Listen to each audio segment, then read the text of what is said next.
하나님께 맡기라, 하나님께 맡기라라는 제목으로 말씀을 전하도록 하겠습니다. 먼저 사진을 보시면요, 세계적인 감독이죠. 크리스토퍼 놀란 감독이 오디세이아, 지난 8월 5일에 이 영화를 우리나라에서 개봉을 했습니다. 보신 분 있을까요? 이 영화는 고대 그리스 대서사시죠. 호메로스의 오디세이아를 원작으로 한 영화입니다. 주인공 오디세우스라는 사람이 이제 트로이 전쟁을 위해서 고향 이타카를 떠나요. 10년이나 걸리는 이 전쟁을 드디어 승리를 하고 나서 그리운 가족이 있는 고향으로 돌아오려고 합니다. 근데 문제는 열흘이면 올 수 있는 그 거리를요, 무려 10년이 걸려서 집으로 돌아오지요. 오랜 세월 동안 주인공 오디세우스는요, 수많은 풍랑과 위험을 당합니다. 함께했던 군사들은 다 죽고요, 자기가 타고 있던 배도 난파되게 됩니다. 그에게 남은 것은 아무것도 없었습니다. 결국 오디세우스는 모든 것을 내려놓고 발버둥 치던 자신의 팔다리에 힘을 뺀 채 거대한 바다에 자신을 내어 맡기죠. 그러자 바다는요, 그토록 그리워하는 고향 이타카의 해변으로 그를 데려다 놓습니다. 자신의 힘과 지혜를 의지할 때는 점점점 집에서 멀어지는 거예요. 하지만 더 이상 자신의 힘으로 길을 만들어낼 수 없다라고 느꼈을 때는요, 비로소 집으로 돌아올 수가 있었습니다. 오늘 본문에도 보면 자신의 힘으로 앞날을 만들어갈 수 없는 한 사람이 등장하지요. 누굽니까? 다윗입니다. 다윗도 자신이 살던 집에서 멀어져 가고 있습니다. 며칠 뒤에 돌아갈 수 있을지, 몇 달 뒤에 돌아갈 수 있을지, 아니 정말 돌아갈 수 있을지도 모르는 상황 가운데 있었습니다. 다윗은요, 오디세우스처럼 전쟁을 하기 위해서 출정한 게 아닙니다. 그는 왜 집에서 나왔습니까? 자신의 집 다윗성에서 나온 이유는 쫓겨난 것입니다. 그의 아들, 셋째 아들이었던 압살롬의 반역으로 인해서 다윗은 예루살렘 성읍에서 도망쳐 나온 거지요. 이 모습은 이 왕의 위엄이라고는 전혀 찾아볼 수 없는 초라한 모습입니다. 그렇다면 예루살렘에서 나온 다윗이 어느 길을 통과해 갔다라고 오늘 성경은 이야기하고 있을까요? 우리 본문 23절 하반절 같이 한번 읽겠습니다. 왕도 기드론 시내를 건너가니 건너간 모든 백성이 광야길로 향하니라. 아멘. 광야길로 나아가기 전에 기드론 시내를 먼저 건넜다라고 말해요. 기드론 시내가 어디냐면 예루살렘 동쪽으로 기드론 골짜기라고 있습니다. 그 골짜기 사이에 흐르는 시내가 바로 기드론 시내예요. 이 기드론 시내를 거쳐갔다라고 성경은 말해요. 또 성경은요, 다윗이 어느 루트를 갔는지 이야기하는데요, 오늘 우리가 읽지는 않았지만 본문 다음인 30절에 보면 성경은 이렇게 말해요. 같이 한번 읽겠습니다. 다윗이 감난산 길로 올라갈 때에. 아멘. 다윗이 이동한 경로를 그래서 우리가 유추할 수가 있어요. 한번 자막을 보시면 예루살렘에서 나온 다윗은 기드론 시내를 건너서 감난산을 넘어서 광야길로 나갔다라는 거예요. 그 고난의 길을 시작했다라고 성경은 이야기합니다. 그런데 여러분, 약 1000년이 흐른 뒤에 다윗이 걸어갔던 이 길을 그대로 따라 걸으셨던 분이 있어요. 누구신지 아십니까? 예수님이세요. 예수님은 십자가에 달리시기 전날 제자들과 함께 마지막 만찬을 예루살렘에서 하십니다. 그리고 감람산 겟셋마네 동산에서 기도하시기 위해서요, 기드론 시내를 건너가세요. 우리 요한복음 18장 1절을 함께 읽겠습니다. 예수께서 이 말씀을 하시고 제자들과 함께 기드론 시내 건너편으로 나가시니 그곳에 동산이 있는데 제자들과 함께 들어가시니라. 아멘. 여기서 말하는 동산이 바로 감람산 안에 있는 겟셋마네 동산인 거죠. 그래서 여러분, 우리는 자막을 통해서 알 수가 있어요. 다시 한번 다음 자막 보시겠습니까? 다윗이 걸어갔던 루트랑 예수님께서 걸어가신 루트가 같다라는 거예요. 다윗은 아들의 반역 때문에 고난의 길을, 피난의 길을 갔다면 예수님은 어떻습니까? 사랑했던 제자 중에 하나였죠. 가룟 유다의 배신으로 인해서 십자가의 길을, 고난의 길을 예수님은 가셔야 했어요. 다윗과 예수님의 이 걸어간 길이 똑같았습니다. 그런데 여러분, 더 중요한 사실이 뭔지 아세요? 동일한 길을 걸어간 게 중요한 게 아니고요, 두 사람은요, 동일하게 하나님 앞에 자신의 삶을 맡겼다라는 거예요. 겟셋마네 동산에서 예수님이 뭐라고 기도합니까? 아버지 뜻대로 하옵소서. 주님께 예수님의 삶을 맡겼던 거지요. 다윗도 마찬가지입니다. 다윗은요, 피난길을 가는 동안 자신의 삶을 하나님께 내어 드립니다. 예루살렘에서 도망쳐 나올 때 다윗을 따르던 사람들이 있었어요. 백성들이 많이 따랐습니다. 그런데 다윗을 따르는 사람들만 있었던 게 아니라 제사장 사독과 많은 레위인들이 메고 온 게 있었어요. 뭐냐면 언약궤였습니다. 근데 다윗이 이상하게 그 언약궤를 도로 가져가라 그래요. 예루살렘의 도로 가져다 놓으라라고 이야기를 합니다. 언약궤를 왜 가져다 놓으라고 했을까요? 다윗은 하나님을 전적으로 의지하기 위해서 언약궤를 가져다 놓으라고 했던 것입니다.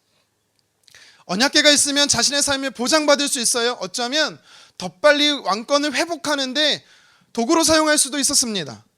그런데 다윗이 이렇게 고백하죠. 25절 하반절 읽겠습니다. 만일 내가 여호와 앞에서 은혜를 입으면 도로 나를 인도하사 내게 그 궤와 그 계신 데를 보이시리라. 아멘. 무슨 말입니까? 하나님이 원하시면 하나님의 궤가 있는 예루살렘을 내가 돌아갈 수 있을 거다라고 이야기하는 거죠. 그는 언제 돌아갈 수 있을지 몰랐어요. 그럼에도 불구하고 언약궤를 돌려보낸 것입니다. 이것은 바로 내 삶을 하나님께 맡기겠다라는 다윗의 믿음의 고백인 것이죠. 예수님은 자신의 삶을 하나님께 맡겼습니다. 그랬더니 하나님께서요, 예수님을 죽은 자 가운데서 살리시는 역사를 행하십니다. 다윗도 하나님께 자신의 삶을 맡겼습니다. 하나님께서 다윗의 삶에 어떻게 일하십니까?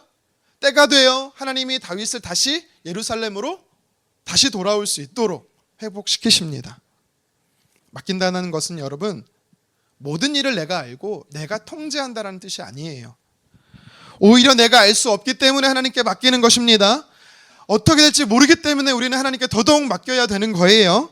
언제 해결될지 알 수 없어도, 내가 생각하고 기대한 대로 되지 않아도 우리는 하나님께 맡길 수 있어야 하는 것입니다. 다윗은 점점 예루살렘에서 멀어지고 있어요. 그러나 그 순간 바로 하나님께 자신의 삶과 앞날을 맡깁니다. 자신이 붙들고 책임지려는 인생을 살지 않았습니다. 하나님께서 이끄시는 대로 따라간 것이지요. 저와 여러분도 다윗처럼 인생의 광야길을 걸어야 할 때가 있을 거예요. 앞이 보이지 않고 내일이 어떻게 될지 모르는 상황에 놓일 때가 있습니다. 여러분, 그럴 때 우리는 어떻게 해야 될까요? 오늘 본문의 다윗처럼 하나님 손에 내 삶을 맡겨야 합니다. 내가 책임지는 인생이 아니라 하나님께서 책임지는 인생을 우리는 살아야 하죠. 그렇다면 우리가 다윗과 같이 맡기는 삶을 살기 위해 어떻게 해야 할까요? 무엇을 하나님께 맡겨야 할까요? 오늘 본문을 통해서 구체적으로 몇 가지 살펴보도록 하겠습니다. 다윗은 첫 번째로 하나님께 맡긴 게 있었어요. 무엇이냐면 방법을 맡겼습니다. 저와 여러분은 하나님께 맡기는 인생이 되기 위해서는요, 방법까지도 맡겨야 됩니다. 하나님 맡깁니다 라고 말하면서 하나님 이렇게 해주셔야 합니다. 여러분, 이렇게 말하는 건 온전한 맡김이 아니에요. 삶을 맡긴다라는 것은 그 길을 가는 방법까지도 하나님 앞에 맡기는 것입니다. 다윗은 자신이 예루살렘으로 돌아올 수 있을지, 어떻게 돌아올지 하나님께 다 맡긴 거예요. 예루살렘에서 나와 피난길에 갔을 때 사람들이 따라왔어요. 많은 백성들이 함께 있습니다. 그리고 언약궤가 다윗을 따랐습니다. 여러분, 이 다윗의 지금 상황이 어떻습니까? 왕궁도 잃어버렸어요. 성읍도 빼앗겼습니다. 이제는 도망자의 삶을 살고 있어요. 언제 돌아올지 모르는 상황 속에서 그나마 다행인 것이 언약궤가 함께하고 있어요. 여러분, 언약궤가 어떤 의미예요? 하나님의 함께하시는 임재의 상징이잖아요. 백성들이 언약궤가 다윗과 함께하고 있다는 것을 보면서 그들은 생각했습니다. 비록 쿠데타가 일어났지만 하나님은 여전히 다윗과 함께 하시는구나. 다윗이 진짜 왕이구나. 백성들은 생각했을 겁니다. 그런데 이 사실을 다윗이 몰랐을까요? 알면서도 그 언약궤를 돌려보내는 거예요. 언약궤가 있으면 언젠가는 반드시 왕권이 회복될 수 있다라는 가능성이 있었습니다. 인간적으로 보면 매우 유리한 상황이에요. 그런데 다윗은 어떻게 해요? 그 기회를, 그 방법을 포기합니다. 우리 25절 상반절 함께 읽겠습니다. 왕이 사독에게 이르되 보라 하나님의 궤를 성읍으로 도로 메어 가라. 아멘. 가지고 가라는 거죠. 여러분 다윗이 누구죠? 소년일 때부터 골리앗과 싸워서 이겼어요. 그때부터 수많은 전쟁에 나가서요 승리합니다. 전쟁에 능한 노련한 장수예요. 탁월한 전략가입니다. 그래서 그는 어떻게 하면 진영을 재정비하고 이 위기 상황에서 나올 수 있고 적을 물리칠 수 있는지 누구보다 잘 아는 사람이었습니다. 그렇다는 얘기는 언약궤를 가지고 어떻게 활용해야 되는지 충분히 여러 다양한 방법을 구상할 수 있었다라는 거예요. 하지만 다윗은 자신의 목적을 위해서 하나님을 수단과 방법으로 이용하지 않기로 신앙적 결단을 내립니다. 왜 그럴까요? 왜 그랬을까요? 자기의 방법보다 하나님의 방법이 크심을 다윗은 알았기 때문입니다. 자기가 경험한 것보다 하나님의 지혜가 높음을 알았습니다. 자기의 생각하는 길보다 하나님의 길이 더 위대하다라는 사실을 다윗은 알고 있었어요. 성경은 말하죠. 우리 함께 이사야 55장 9절 읽겠습니다. 이는 하늘이 땅보다 높음같이 내 길은 너희의 길보다 높으며 내 생각은 너희의 생각보다 높음이라. 아멘. 성경이 우리에게 말씀하는 진리가 뭡니까? 여러분 우리가 아무리 탁월한 전략을 세워도요 놀라운 계획을 세워도요 하나님의 계획의 방법에 이르지 못한다라는 거예요. 하나님의 방법이 최선이라는 겁니다. 그런데 우리는 어떻게 생각하죠? 하나님 이 방법이에요. 이렇게 해주셔야 돼요. 이거 아니면 안 돼요. 하나님의 생각이 나의 생각보다 뛰어넘는다라는 것을 우리가 사실 인정을 잘 못해요. 다윗은 인정했어요. 그래서 언약궤를 돌려보낸 겁니다. 그리고 다윗은 또 한 가지 사실을 알았어요. 뭐냐면 언약궤 자체가 자신을 구원할 수 없다라는 사실을 알았어요. 하나님이 나를 구원하시는 거지, 물론 하나님의 임재의 상징이긴 하고 거룩한 물건인 성물이긴 하지만 그 자체가 승리를 보장하지 않는다라는 사실을 다윗은 알았어요. 사무엘상 4장에 보면 엘리 제사장 시대 때 이스라엘 백성들이 블레셋하고 전투를 하지요. 첫 번째 전쟁에서 이스라엘이 패합니다. 무려 4,000명이 죽어요. 왜 이런 일이 일어났을까? 이스라엘의 장로들이 회의를 합니다. 그리고 이런 결론을 내려요. 실로에 있는 언약궤를 가지고 오자. 언약궤만 가지고 오면 이길 수 있다. 그래서 진짜 언약궤를 메고 옵니다. 이스라엘 진영의 언약궤가 돌아오니까 이스라엘 백성들이 환호를 해요. 함성을 지릅니다. 성경에 보면 그 함성으로 인해서 땅이 진동하는 것 같았다라고 말합니다. 적군이었던 블레셋이 그 소리 듣고 너무나 두려워했다라고 이야기를 해요. 여러분 그럼 상황상 이 전쟁은 누가 이겨야 돼요? 이스라엘이 이겨야 되잖아요. 하지만 2차 전쟁 때 이스라엘이 또 패합니다. 무려 3만 명의 보병이 죽어요. 심지어 하나님의 임재의 상징이었던 언약궤를 뺏겨버립니다. 왜 그랬습니까? 당시 고대 근동사의 전쟁은 신들의 전쟁이었어요. 이스라엘의 전쟁은 하나님께 속한 것이었습니다. 그래서 전쟁에 패하면 물어야 돼요. 하나님 왜 패했습니까? 무엇이 문제입니까? 혹시 우리의 잘못이 무엇입니까? 물었어야 돼요. 그런데 리더들이 어떻게 했습니까? 묻질 않아요. 도리어 이런 결론을 내리죠. 사무엘상 4장 3절 함께 읽겠습니다. 여호와의 언약궤를 실로에서 우리에게로 가져다가 우리 중에 있게 하여 그것으로 우리를 우리의 원수의 손에서 구원하게 하자. 아멘. 회개하거나 하나님께 물었다는 말이 없습니다. 여기서 주목해야 될 표현이 뭔지 아세요? 그것으로 우리를 구원하게 하자. 언약궤 자체가 구원을 준다라고 그들은 생각했어요. 잘못된 생각이었습니다. 여러분 이거는 우상 숭배랑 다를 게 없어요. 마치 이걸 가지고 있으면 내가 부적처럼 이걸 가지고 있으면 성공해. 죄송하지만 제가 그랬어요. 제가 대입시험 때 얘기했죠. 성경책 가지고 있으면 점수 잘 볼 거라고.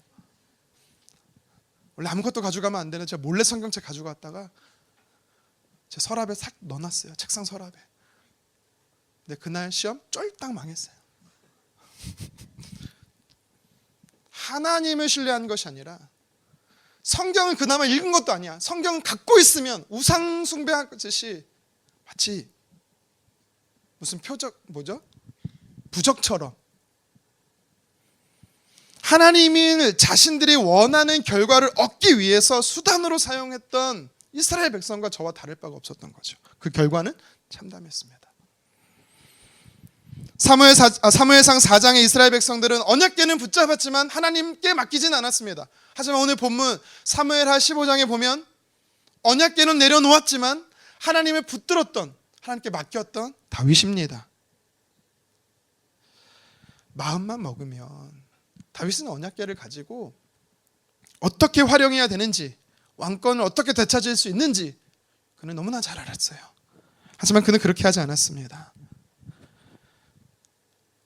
하나님이 앞서시는, 하나님께서 책임지시는 그런 삶을 다윗이 살고 싶었어요. 그래서 맡긴 겁니다. 여러분, 맡기는 것과 하나님을 내가 정한 방법으로 하나님을 이용하는 것은 너무나 다른 거예요.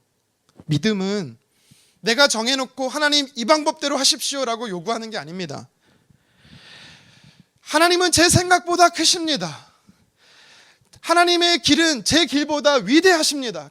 놀랍습니다 라고 고백할 수 있는 게 참된 믿음입니다.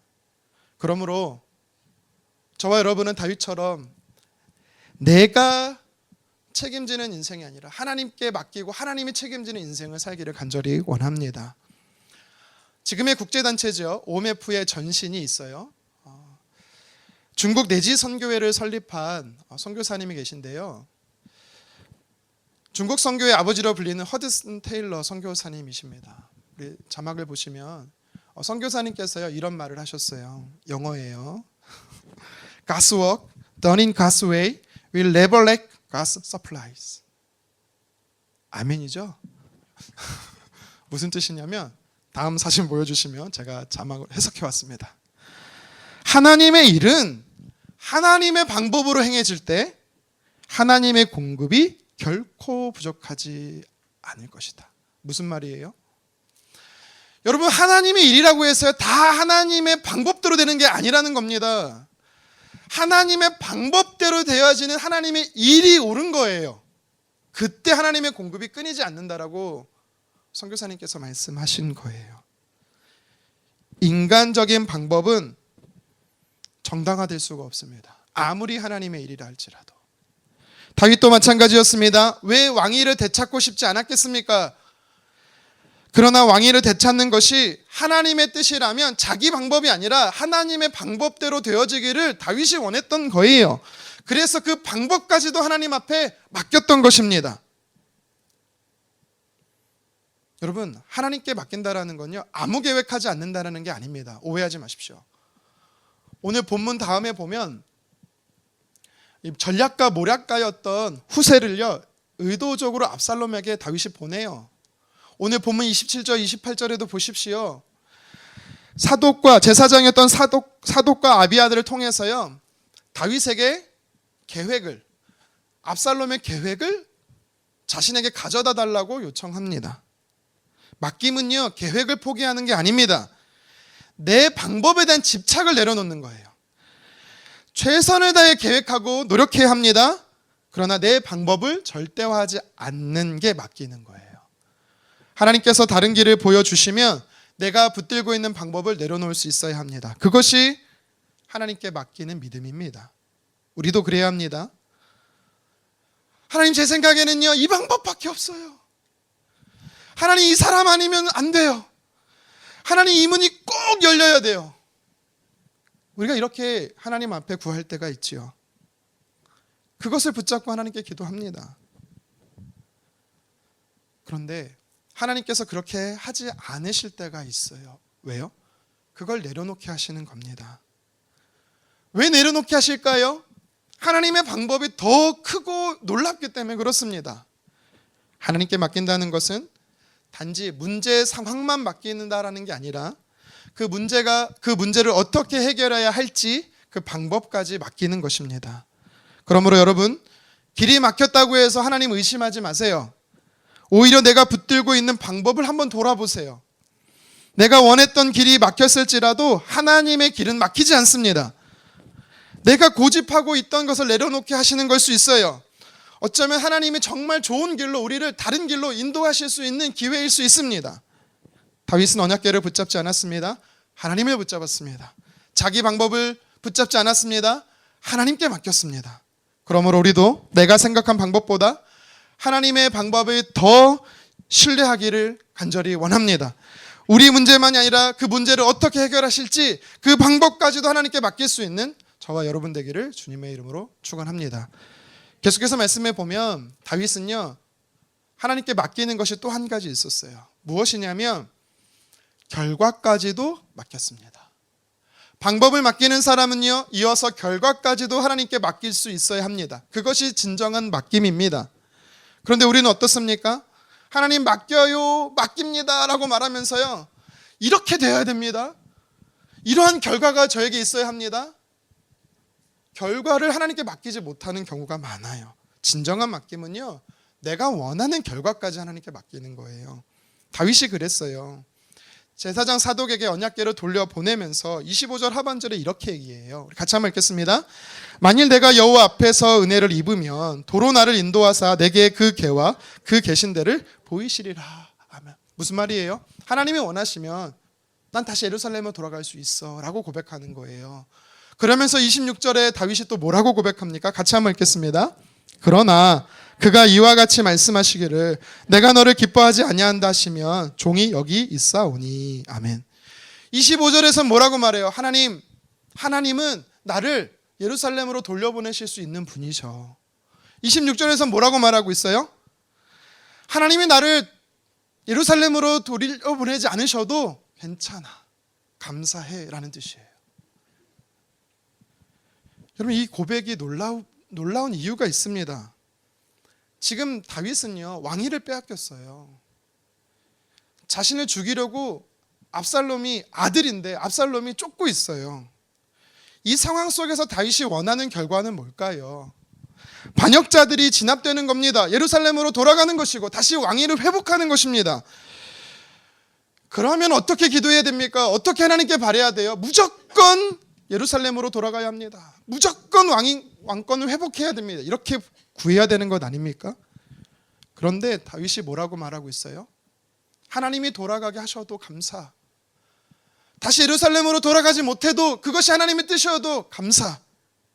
결과까지도 맡깁니다. 여러분, 이건 자포자기가 아니에요. 하나님께 맡기는 믿음입니다. 다윗에게 소원이 없었을까요? 분명히 25절 하반절에 다시 돌아가기를 원한다. 하나님의 궤가 있는 곳, 그 장소를 보기 원한다. 마음의 소원을 다윗이 말했잖아요. 그런데 다윗은 자신의 소원보다 하나님의 결과를 앞세웠던 사람입니다. 여러분, 결과를 하나님께 맡긴다고 해서요, 내 마음의 소원을 하나님께 아뢰면 안 된다는 뜻이 아니에요. 절대 마음의 바램과 소원을 구해서는 안 된다는 뜻이 아닙니다. 성경에 보십시오. 모든 일에 기도와 간구로 너희 구할 것을 감사함으로 하나님께 아뢰라. 분명히 성경은 하나님께 구하라라고 이야기하고 있습니다. 예수님도 마찬가지죠. 예수님께서 십자가에 달리시기 전 겟세마네 동산에서 하나님 앞에 먼저 기도했던 게 뭐예요? 아버지, 이 잔을 지나가게 해주세요. 무슨 말이에요? 하나님이 자신에게 주신 사명의 문제를 알았지만 너무 고통스러우니까 십자가의 고난을 피하고 싶어요. 주님, 하나님, 이렇게 기도한 거잖아요. 근데 예수님이 기도가 여기서 끝나지 않았어요. 어떤 기도로 이어집니까? 우리 마태복음 26장 39절 함께 읽도록 하겠습니다. 그러나 나의 원대로 마시옵고 아버지의 원대로 하옵소서 하시고. 아멘. 예수님은 자기가 원하는 것을 구하긴 하셨어요. 그러나 그것으로 끝낸 것이 아니라 내가 원하는 것을 구했으나 하나님의 뜻에 합당하도록 하나님이 원하시는 대로 되도록 그 결과를 맡겨드렸던 것입니다. 맡김은 소원을 포기하는 것이 아닙니다. 내 소원을 고집하지 않는 거예요. 백세에 얻은 아들을 모리아산 번제물로 하나님이 바치라고 했어요. 아브라함이 어떻게 합니까? 많은 재산과 사랑하는 열자녀를 한순간에 잃고 자신은요, 몸까지 병들어 재 가운데 앉아 있었던 욥이 있습니다. 하만의 계력으로 자신의 민족이 죽게 되었을 때에 죽으면 죽으리라 각오하고 왕 앞에 나갔던 에스더 왕비가 있어요. 느부갓네살 왕의 금신상에 절하지 않음으로 인해서 평소보다 7배 더 뜨거웠던 풀무불에 던져져 죽임을 당하게 될 다윗의 세 친구가 있었습니다. 여러분, 이들의 공통점이 뭐예요? 우리의 믿음의 선진들의 공통점이 뭡니까? 결과를 맡겼다라는 거예요. 자신들이 원하는 게 있었어요. 그렇지만 그리 아니하실지라도 맡겼다라는 겁니다. 우리는 하나님께 맡긴다고 하면서 결과를 붙들 때가 많아요. 하나님, 제가 이렇게 기도했으니까 반드시 병 나야 됩니다. 하나님, 제가 열심히 섬겼으니까 반드시 성공해야 합니다. 순종했으니까 제가 원한 결과를 주셔야 합니다. 그런데 하나님의 응답이 내가 기대한 것과 다르면 우리는 뭐라고 말하죠? 하나님, 어떻게 이러실 수 있어요? 저한테 제가 얼마나 하나님 앞에 수고했는데요. 정말 실망이에요. 제가 그랬습니다. 최근에도 그랬어요. 기독교 서적 중에 필립 연시가 쓴 하나님, 당신께 실망했습니다 라는 굉장히 도전적 제목의 책이 있습니다. 이 책에 보면은요, 저자가 왜 이 책을 썼는지를 목적을, 의도를 밝히고 있어요.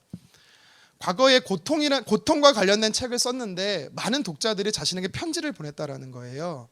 그 편지를 읽어보니까 열심히 기도하고 신앙생활을 열심히 잘했는데도 불구하고 자신의 삶에 응답하시는 하나님이 너무나 달랐다라는 거예요. 자기가 기대하는 것과 너무나 달랐다라는 거예요.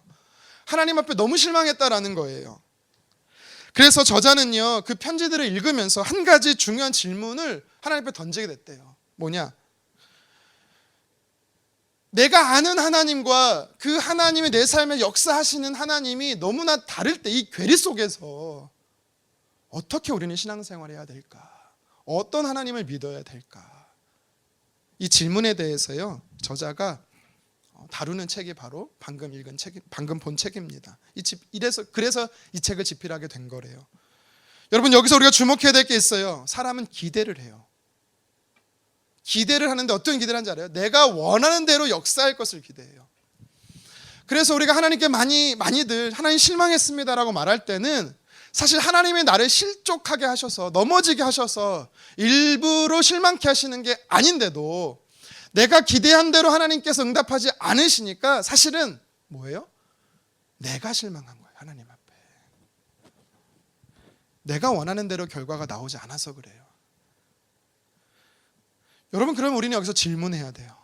내가 원하지 않는 결과를 하나님 주실 때 어떻게 우리가 끝까지 그 하나님을 하나님께 맡길 수 있을까? 어떤 상황에도 어떤 결과가 주어져도 우리가 하나님께 맡길 수 있으려면 이 질문에 우리는 답할 수 있어야 돼요. 어떻게 맡길 수 있습니까? 그 답은요, 바로 이것입니다. 하나님의 선하심을 믿는 거예요. 하나님은 항상 선하시다는 사실을 믿는 겁니다. 어떤 상황 속에서, 어떠한 결과 속에서 우리가 하나님을 끝까지 믿을 수 있는, 맡길 수 있는 답은 하나님은 선하시기 때문에 그래요. 하나님이 선하시다라는 것은 무슨 말입니까? 내 뜻대로 하나님이 일하신다는 뜻이 아닙니다. 물론 하나님의 뜻이 나의 뜻이 되어서요, 내가 원하는 대로 될 때도 많아요. 하지만 진짜 하나님이 선하시다라는 뜻은 뭐냐면 하나님의 뜻과 행하심은 절대 잘못이 없다라는 믿음입니다. 나에게 좋은 결과를 주셨기 때문에 하나님 선하시고, 내가 원하는 대로 하나님 응답하지 않았기 때문에 하나님은 선하지 않으신 분, 여러분, 그렇게 하나님 달라지는 게 아니에요. 하나님은 늘 선하신 분이십니다. 로마서 8장 28절에 뭐라고 말합니까? 하나님을 사랑하는 자들에게, 하나님의 뜻대로 부르심을 입은 자들에게 하나님께 어떻게 하신대요? 합력해 선을 이루신다. 그의 사랑하는 백성들에게 하나님은 늘 선을 베푸신다라고 말씀하세요. 여러분, 하나님은 늘 선하신 분이에요. 내 삶에 어떤 일이 일어나든 일어나지 않든 하나님은 늘 좋으신 분이십니다. 여러분, 이 사실을 믿을 때 우리는 결과까지 하나님께 맡길 수 있는 것입니다. 오늘 본문의 다윗은요, 하나님께 맡겼어요. 26절 하반절에 그가 뭐라고 고백합니까? 함께 읽도록 하겠습니다. 선히 여기시는 대로 내게 행하시옵소서 하리라. 아멘. 여기서 중요한 사실은요, 선히 여기시는 대로예요. 누가? 다윗이 선히 여기는 대로가 아닙니다. 하나님이 선히 여기시는 대로 하나님 제게 행하시옵소서 라고 고백하고 있는 게 중요해요. 여러분, 우리는요, 내가 생각한 결과가 항상 좋다라고 생각해요. 내가 원하는 결과가 옳은 것이다라고 생각합니다. 근데 우리가 너무 한계가 많아요. 여러분, 우리는 어떻습니까? 지금밖에 보지 못하죠. 하지만 우리 하나님은 마지막까지 보시는 분이에요. 우리는 한 장면밖에 보지 못합니다. 하지만 하나님은 전체를 보시는 분이세요. 우리는 눈앞의 일만 보지만 하나님은 그 결과와 그 이후의 삶까지도 보시는 분이십니다. 그래서 좋은 결과는 내게 있는 것이 아니라 하나님께 있는 것입니다. 여러분, 그래서 내 마음의 뜻과 하나님의 마음의 뜻이 맞기를 우리는 위해서 기도해야겠지만, 때로는 내 인생의 문이 닫혔다고 해서 여러분, 하나님께 실망할 필요가 없어요. 왜냐하면 하나님께 더 좋은 방법이, 결과가 있기 때문에 그렇습니다. 지금은 실패처럼 보일 수 있어도요, 훗날에 돌이켜보면 하나님께서 나를 더 좋은 길로 인도하셨음을, 그것이 은혜였음을 우리는 깨닫게 되는 것입니다. 긍정의 힘, 내가 원하는 대로. 여러분, 낙관주, 이거는 믿음이 아니에요. 신앙이 아니에요. 진짜 신앙은 하나님의 선하심을 믿는 거예요. 하나님 뜻대로 되어지기를 원하는 거예요. 오늘 본문에 다윗이 그랬어요. 다윗은 앞으로 어떻게 될지 몰랐습니다. 다시 예루살렘으로 돌아갈 수 있는지, 왕위를 되찾을 수 있는지 알지 못했어요. 그러나 한 가지 분명한 사실은 알았어요. 어디에 있든지 다윗은 하나님 손안에 있다라는 사실입니다. 하나님이 자신을 책임지신다라는 믿음이 있었어요. 그래서 다시 예루살렘으로 돌아가게 하셔도 감사, 다시 예루살렘으로 돌아가지 못해도 감사, 하나님 뜻에 순종하기로 그는 결단했습니다. 다윗은 결과 때문에 하나님을 신뢰하지 않았어요. 그 결과가 다윗의 신뢰 조건이 아니었습니다. 하나님을 신뢰하기 때문에 결과를 맡긴 사람이었습니다. 우리도 그래야 합니다. 기도했는데 내 기도대로 되지 않으면, 원하는 대로 되지 않으면, 열심히 섬겼는데 문이 닫힐 수도 있어요. 최선을 다하는데 실패할 수 있어요. 그때 하나님을 의심하지 마시고 하나님이 선하시다라는 믿음을 꼭 붙드시기를 바랍니다. 그래서 여러분, 기도하려면 열심히 하십시오. 내가 원하는 거 있으면, 내 바람이 있으면 열심히 하나님께 구하십시오. 그리고 최선을 다해 노력하십시오. 하지만 그 결과를 붙잡지는 마세요. 우리가 해야 할 일은 뭐예요? 믿고 순종하는 것입니다. 그러나 그 결과는 하나님께 속해 있는 것입니다. 오늘 다윗처럼 고백할 수 있기를 원해요. 하나님, 제가 원하는 것, 간절히 바라는 게 있습니다. 그러나 제가 원하는 결과보다 하나님의 결과를 더 신뢰하겠습니다. 제가 원하는 대로가 아니라 하나님께서 원하시는 대로, 선히 여기시는 대로 제 삶 속에 행하십시오. 이 고백이 저와 여러분의 고백되기 원합니다. 결과를 맡기는 건 소원을 포기하는 게 아닙니다. 내가 원하는 것을 간절히 구하되 결과를 하나님 손에 드리는 것입니다. 어떤 결과 속에도 하나님의 선하심을 신뢰하며 문제뿐만 아니라 그 문제를 이루시는 그 결과까지 맡기는 저와 여러분 되기를 주님의 이름으로 축원합니다. 말씀을 정리하겠습니다. 다윗은 아들 압살롬의 반역으로 인해서요, 예루살렘에서 쫓겨 도망치고 있었습니다. 도망치고 있다고 해서요, 그가 아무것도 할 수 없는 상황이 된 건 아니에요. 그는요, 여전히 자신을 따르는 백성들을 돌봐야 했습니다. 그리고 어디로 피해야 되는지 계획해야 했어요. 심지어 압살롬의 계획을 대비하기 위해서요, 계획도 세웠습니다. 그리고 압살롬의 계략을 저지할 사람들까지 세웠어요. 대비했습니다. 하지만 다윗이 하지 않은 한 가지 사실이 있습니다. 무엇입니까?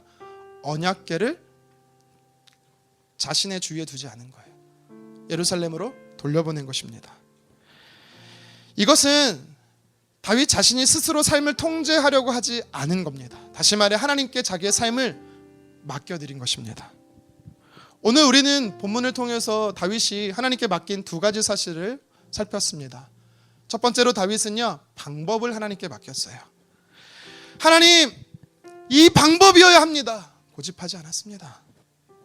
자신의 생각보다 하나님의 방법이 더 놀랍고 더 위대하고 더 뛰어나다는 사실을 다윗은 믿었어요. 그래서 자신이 붙들고 있는 방법을 내려놓고 하나님의 방법을 신뢰했습니다. 맡김은 내 방법보다 하나님의 방법을 신뢰하는 것입니다. 두 번째로 다윗은요, 하나님께 결과까지 맡겼습니다. 하나님, 반드시 이렇게 되어야 합니다. 다윗은요, 그렇게 요구하지 않았습니다. 왜 그렇습니까? 자신이 원하는 결과보다 하나님이 선히 여기시는 결과가 더 옳다고 그는 믿었기 때문에 그렇습니다. 사랑하는 성도 여러분, 어쩌면 나를 힘들게 하는 거는요, 이 문제가 아닐 수 있어요. 문제를 대하는 태도일 수 있습니다. 내 방법대로 돼야 되고 내가 원하는 결과대로 되어야 하기 때문에 우리가 괴로울 수 있어요. 근데 그렇게 안 될 때가 더 많아요. 왜입니까? 하나님의 방법이, 우리를 너무나 사랑하시는 하나님께서요, 더 좋은 것을 저와 여러분에게 주기 원해서 그래요. 여러분, 우리 인생을 내가 붙잡고 있을 때 안전한 게 아닙니다. 하나님께서 붙들고 계시기 때문에 안전한 것입니다. 하나님, 그래서 오늘 저와 여러분에게 말씀합니다. 사랑하는 딸아, 사랑하는 아들아, 내게 맡겨. 너의 삶을 나에게 맡겨 라고 주님 말씀하셔요. 여러분, 우리는 다윗처럼 반응했으면 좋겠습니다. 주님, 길이 보이지 않아도 괜찮습니다. 주님, 결과를 알지 못해도 괜찮습니다. 내 방법도 맡깁니다. 내 결과도 아버지께 맡깁니다. 하나님은 늘 오르십니다. 그래서 내 방법을 하나님의 방법으로 맡기셨으면 좋겠어요. 그리고 내가 원하는 결과보다 하나님께서 이루실 그 결과를 신뢰함으로 하나님을 맡겼으면 좋겠습니다. 다윗처럼 하나님께 맡길 수 있는 이 믿음의 길을 걷는 저와 여러분 되기를 주님의 이름으로 축원합니다.